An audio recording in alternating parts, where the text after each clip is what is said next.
What were they thinking with this new fusion coming up next week? I just don't understand it, but we're going to try to make a case for this fusion in this video. Let's get it.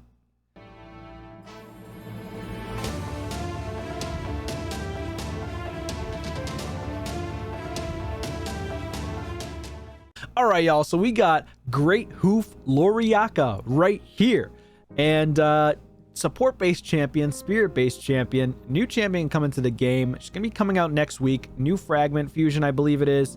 And yeah, let's be honest. She doesn't seem that great. Definitely a head scratcher for sure. And just not understanding the direction on this one. You know, there's a lot of speculation about where this champion could potentially go in the game, where you can utilize her kit, her skills, how she's going to mesh with your champions. But I'm going to try my best to make a case for actually going for this champion. It's just very, very difficult. So first move, I'm going to go through this as quickly as possible. Deprive. Attacks one enemy 2 times. Each hit, chance of stealing a buff. If you book it out, 50%. Most people that are free to play or low spend may not be able to book this champion or even want to book this champion. So it's going to be a 40% chance of stealing 1 random buff on each hit. Okay? Not bad, but polymorph, so you can't really use her in arena. At least early game, maybe, sure, great. Late game, going to end game, you're not using this person in arena for that. That's for sure. Great Hoof Stampede on the A2 attacks all enemies, 75% chance of placing a 50% decreased resistance debuff for 2 turns. Is it at least unresistible? No. Fills this champion's turn meter by 10% for each decreased resistance debuff placed by the skill. Okay.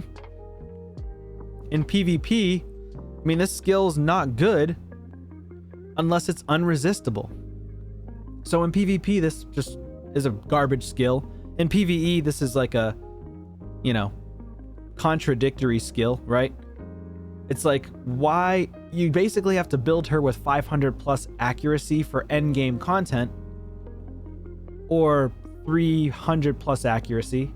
She's okay for like early mid-game players at this point. I just don't see a case right now for late game, end game players. And honestly, it's hard to make a case even if you're early game, other than so far with her kit. At least, other than utilizing her for like maybe Iron Twins. The reason why I would say Iron Twins is because with decreased resistance helps mitigate the amount of accuracy you're going to need on the rest of your champions on your entire team. So if she runs with 500 accuracy and she's built somewhat tanky, she could go ahead and place the decreased resistance for 2 turns, and then out comes your Geomancer with a lot less accuracy, can place the HP burn and weaken. And then there you go, the passive starts to proc. But most people just use Helicath and the triple Painkeepers with the Geo.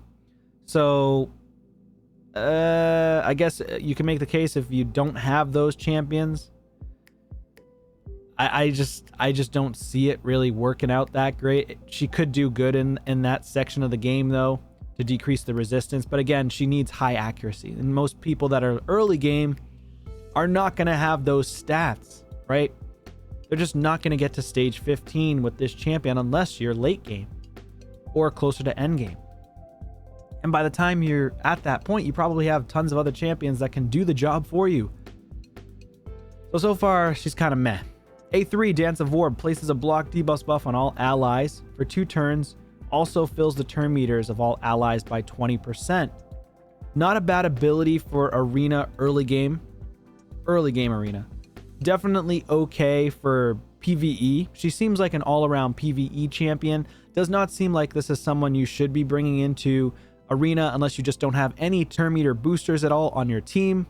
I just don't see a case of putting her in arena unless somehow she smacks crazy hard on the A1 and on the A2 when people start actually testing her out. I just don't see anybody utilizing this champion in arena. I'm mainly just seeing her in Iron Twins still. Like, that's the first thing that came to my mind, and that's the only thing I'm thinking of right now. With the block debuff buff on all allies, that does help because you won't get the decreased crit rate or all those nasty debuffs on you. But of course, I believe, if I'm not mistaken, let me double check with the Iron Twins here. So I think there are debuffs from the Iron Twins that actually goes through the block debuffs. Here's the boss guide. All right. So decreased crit rate, block debuffs can definitely block this. Weaken, it can block that. Decreased crit rate, yeah. So after attacking, data places decreased attack debuff for 4 turns. Okay, decreased defense. Okay, so it can definitely mitigate the decreased attack or decreased defense, which is helpful. But Iron Brands, let's see. Does the Iron Brand? Yes. So Iron Brand debuffs cannot be blocked or removed. It can only be resisted. So what the heck? Honestly, if this skill, Great Hoof Stampede, decreases the resistance and decreases the accuracy for 2 turns, now we've got a case for this girl. Okay? We've got a case for this champion to potentially be viable, really viable, in certain areas of the game, or most PvE areas of the game. But with just decreased resistance, that's just ridiculous. Because you're building her with accuracy, but she doesn't even have any debuffs of her own other than decreased resistance. So she's just a turn meter filler. She can steal buffs, but buffs don't get put on the Iron Twins. Buffs don't get put on Sand Devils, Acropolis. And why would you even use her there, right? I mean, it's hard to make I guess you could utilize her in like Doom Tower. You could utilize her in Doom Tower against those annoying waves that constantly CC with like Torments. She can increase your speed, place decreased resistance. But again, decreased accuracy is the best on Torment. You could just use a Geomancer. Again, Geomancer. That's all you need to use. I just don't see a case. I don't see a case. All right, so for the passive ability here as well, we've got Hoof Beats. Fills this champion's turn meter by 5% each time an ally buff is removed, transferred, stolen, or expires. I guess with this ability now comes up Hydra.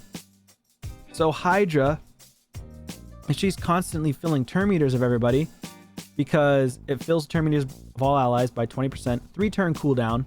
And then this one on the Great Hoof Stampede fills her own turn meter for each decreased resistance placed by the skill. So against Hydra, you're placing it on 4 Hydra heads, 40% turn meter increase on herself, which then helps her to get back to her ability of Dance of War. Block debuffs is helpful for the Head of Wrath, for the Provokes. I mean, it's okay for other debuffs like Weaken, from Head of Suffering, I believe. Again, poisons from the I forget which head that is, but it places like the poisons and poison clouds or whatever. But again, I don't see. She doesn't seem like she's gonna be that strong. She doesn't seem like she's gonna be crazy because she just doesn't have more in her kit. She can steal the buffs from specific heads like Head of Mischief. But again, I just don't see a heavy use case for her for any late game or end game players, including myself. Like I don't even think I want to go for this champion. I might actually skip this champion. But the only case that I could really fight for on this is going to be go for her if you're trying to get duplicate champions. So she is a Skinwalker. All right. So Skinwalker, like for myself here, for a Skinwalker champion, I would see a case of going into Guardian Ring, going to Skinwalkers, and more than likely people that go for these fusion heroes, fusion champions, end up pulling the same fusion champion later on down the road. So you have a higher chance of pulling this champion as a duplicate than you would at pulling other, like 2 other champions from shards, just in general. So yeah, I mean, that's kind of the only use case I can think of for her, is just putting her in the Skinwalker script. The other use case I would say she would be really, really strong at would definitely be in the Reserve Vault, because like that's super powerful. She'll definitely empower this Reserve Vault. Like she'll be crazy here. Like she'll just do so good. But yeah, I think that's gonna be it for this one, guys. I'm probably not going for her at all. I mean, it's hard to make a case. I might go for her because I'm free to play and I want to get duplicates as fast as possible. In my luck, I'm gonna end up pulling her on the next 2x ancient event, or I'm going to pull her from you get one legendary, you get another one for free event. You know, that's going to be my luck. Let me know what you guys think in the comments down below. Unless this champion smacks, I just don't see a use case for her. Thank you guys so much for watching, and I will see you on a video soon. Peace.